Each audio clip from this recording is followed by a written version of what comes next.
연대바로 모시겠습니다. 박수로 환영해 주십시오. 네, 안녕하세요. 오늘 장애인 거주시설 인권참사 해결을 위한 결의대회에 함께할 수 있어서 반갑습니다. 저는 참여연대 사회복지위원회에서 활동하고 있는 전은경이라고 합니다.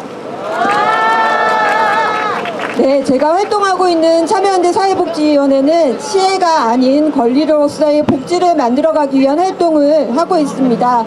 모든 국민 최저선 이상의 복지 서비스를 제공받을 수 있도록 하기 위해 복지 서비스의 대상과 질의 개선, 사회복지 전달 체계의 공공성 확보 등을 위해 지속적으로 노력을 하고 있는데요.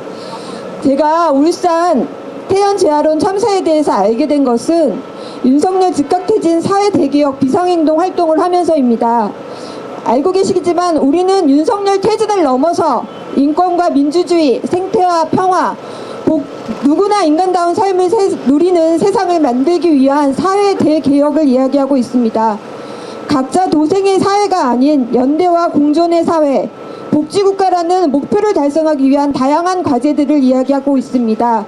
그 과정에서 여기 계신 박주석 국장님께서 이번 참사에 대해서 너무나도 절박하게 말씀을 해주셨고, 또 여기 계시는 이수미 대표님께서도 시민 대토론에 대해서 탈시설 운동에 대해서 말씀해 주셔서 깊이 공감하게 되었습니다.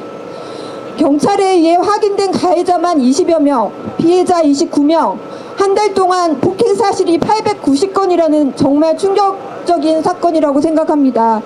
상습적인 폭행과 묵인이 관행처럼 다행되었는데 아무도 이런 폭행 상황을 신고하지 않았더니 그곳에서 거주하는 분들이 그동안 얼마나 많은 시간을 힘들어 하셨을까 싶었습니다. 울산 장애인 권익 옹호기관에서 조사한 학대의 사례들이 담긴 자료를 읽었습니다. 얼마나 무서웠을까, 얼마나 불안과 공포에 떨었을까 싶었습니다. 저도 두 아이를 키우고 있는데요. CCTV를 통해 학대 사실을 확인한 가족들과 부모님들 얼마나 마음이 무너졌을까 싶었습니다. 무엇보다 제가 놀란 것은 태연 재활원에 185명이나 거주하고 있다는 사실이었습니다. 이렇게 많은 인원이 한 곳에 모여 살고 있다는 자체가 정말 좀 충격적이었습니다.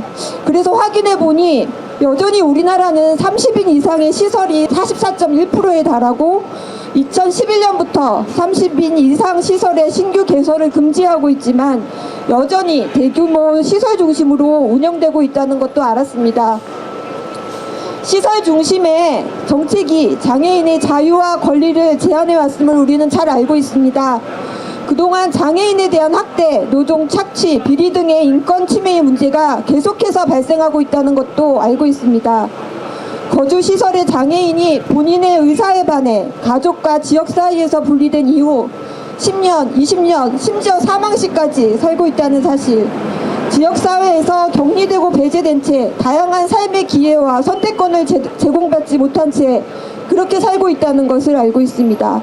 그래서 유엔 장애인 인권권리위원회에서 대한민국 정부에 탈시설 가이드라인을 권고한 거 아니겠습니까? 그런데 유엔 인권이사국이라는 대한민국 정부 무엇을 하고 있습니까? 두텁고 촘촘하게 약자들을 챙기겠다고 틈만 나면 얘기하는 보건복지부 무엇하고 있습니까?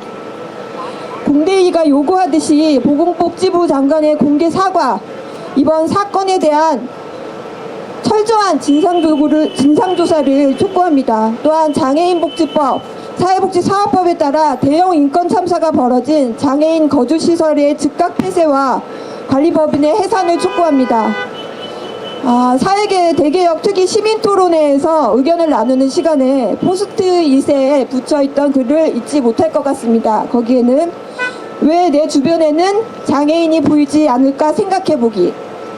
맞습니다. 제 주변에도 오늘처럼 이렇게 거리에서 열심히 투쟁하고 계시는 여러 동지들 외에 장애인을 찾을 수가 없습니다. 그 이유 중 하나가 장애인이 시설에 갇혀있기 때문일 것입니다. 받고 계신 시민서명 주변에 널리 알리고 동참을 호소하겠습니다. 그리고 다시는 이런 참사가 발생하지 않도록 저도 제 자리에서 할 일을 하겠습니다. 장애인이 지역사회에서 자유롭고 평등하게 살아갈 수 있는 그날까지 저도 계속해서 연대하겠습니다. 감사합니다.